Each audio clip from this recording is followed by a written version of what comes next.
Uh, I washed my hair for you guys. You should be flattered. Okay, let me pull up the document that I have to read from, or I will say a bunch of nonsense. Not that I won't anyway, but anyway. Okay, so here we go. Let me share my screen and let's get started.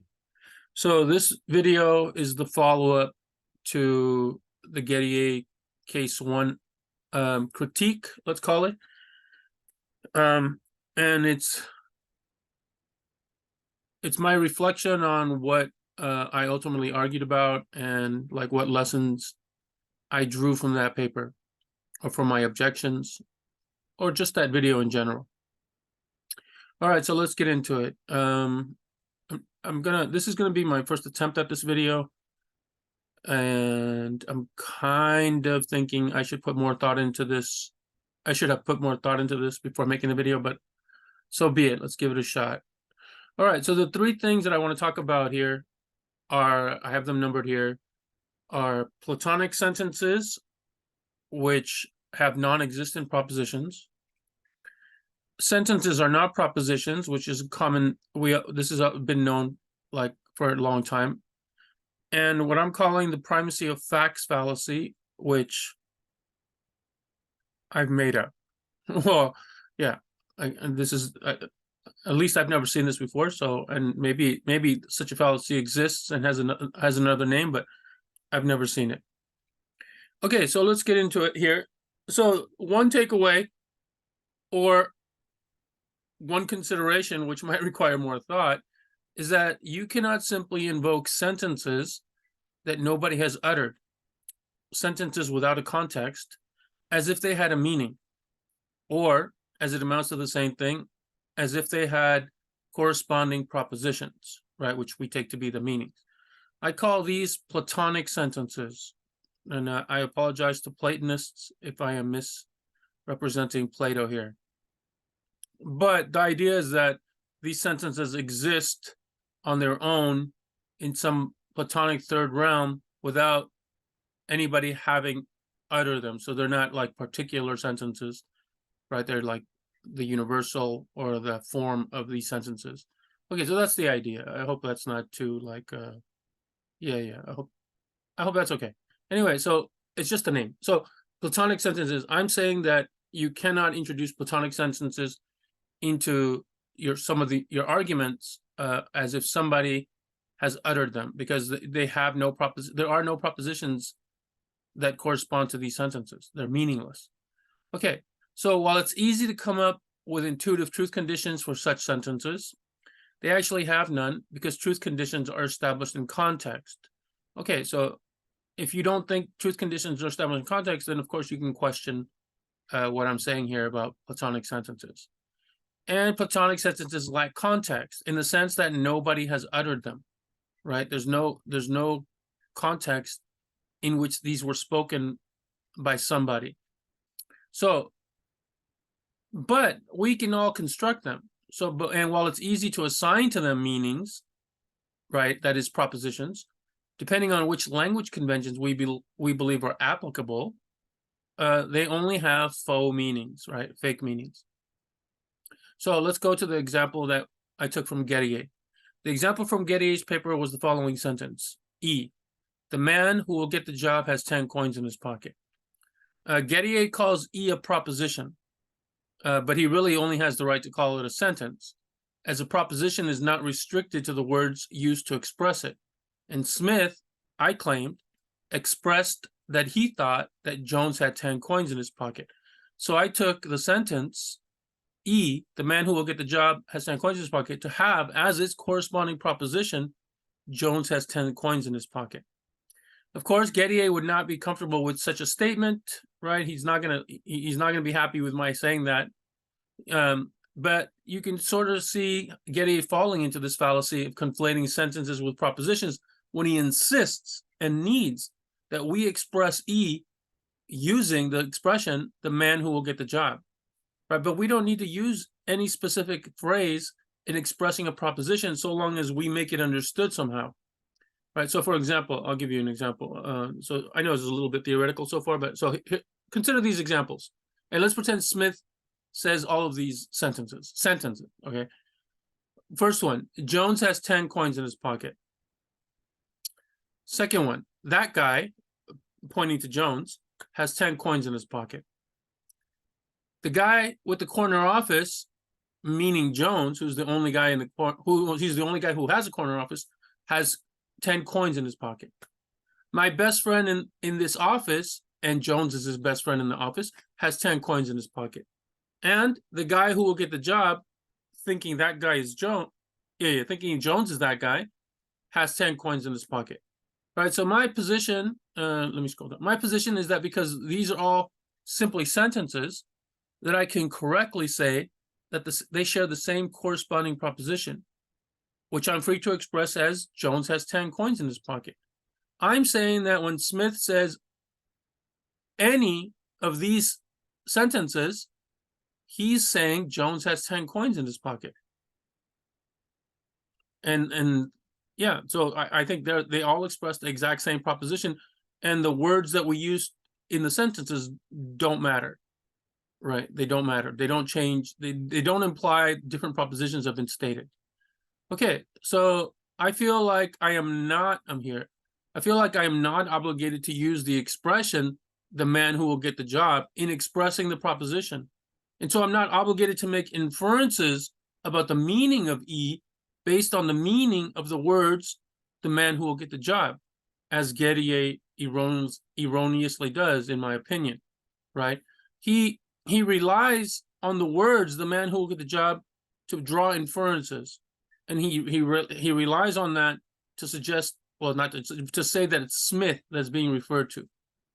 But I don't think that's Smith's original belief, and I don't think that's the correct proposition to assign to his belief, the man who will get the job has 10 coins in his pocket. And Gettier admits that Smith means Jones by the man who will get the job when he says that Smith falsely believes that that man is Jones. Right? So then we can ask, who expressed sentence E, the man who will get the job has 10 coins in his pocket, with Smith as the referent? Right? And my answer is that nobody in his scenario expresses that belief with Smith as the referent. Gettier introduces this sentence, this Platonic sentence E, what I call the Platonic sentence, in order to say that the referent is Smith. Because in the absence of any context, that is, no one in the case one scenario expresses the sentence, we will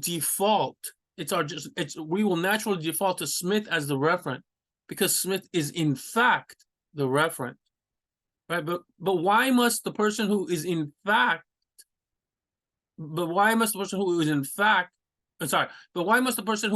satisfies the description be the referent, right?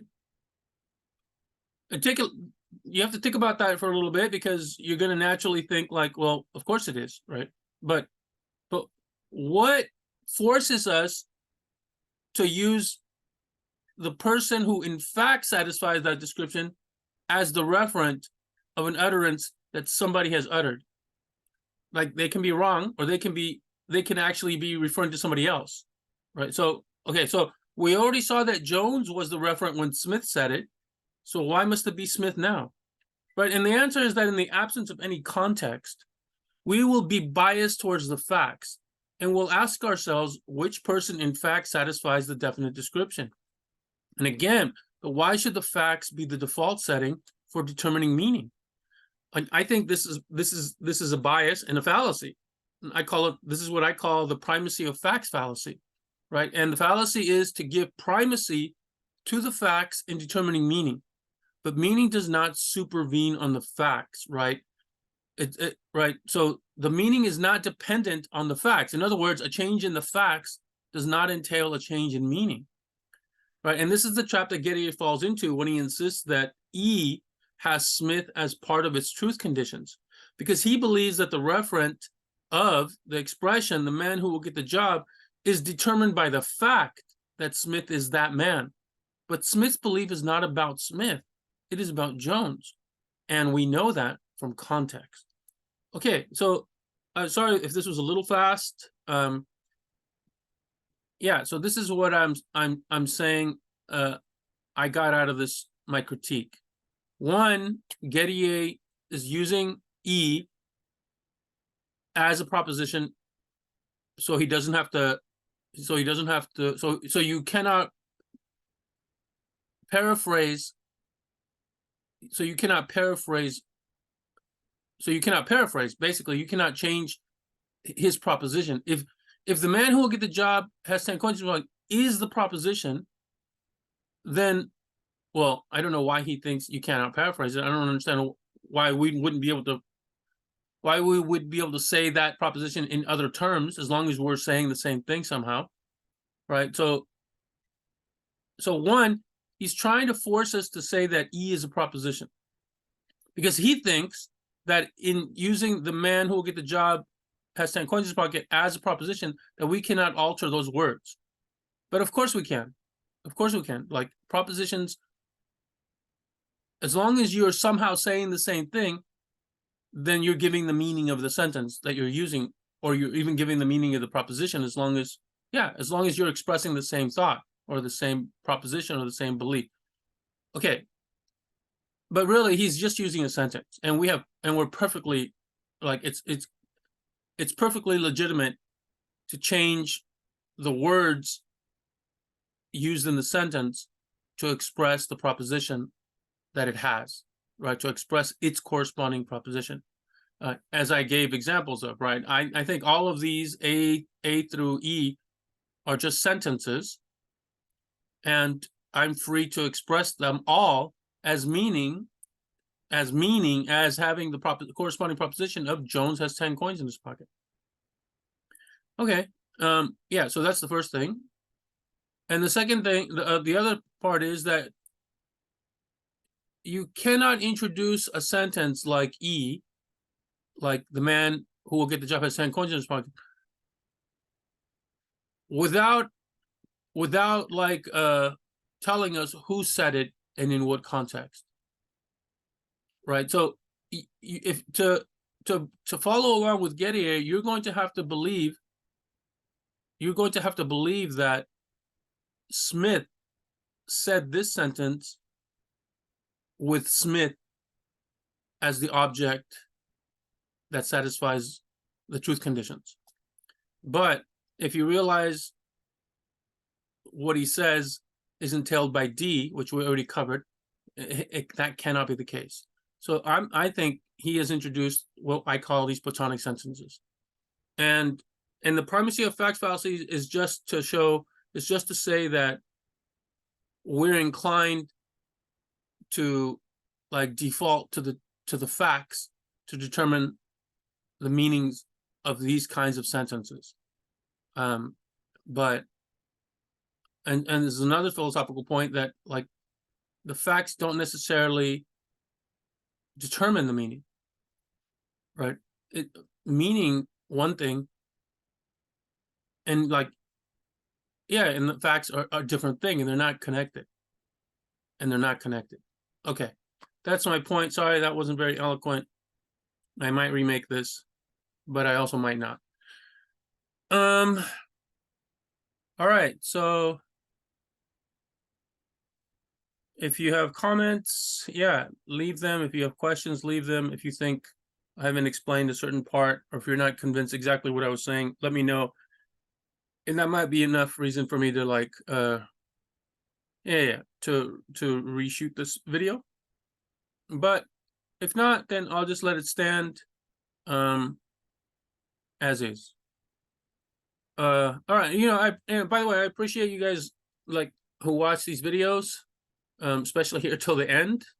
I consider that plenty support. Like, you don't have to like the video, you don't have to subscribe. I have no way for you to, like, send me free coffee or any money. So just watching is good enough. Yeah. And yeah. And now I have I have a new watcher who I call my new bestie. And I really appreciate this person watching. So thanks, Ethan. All right, later, guys.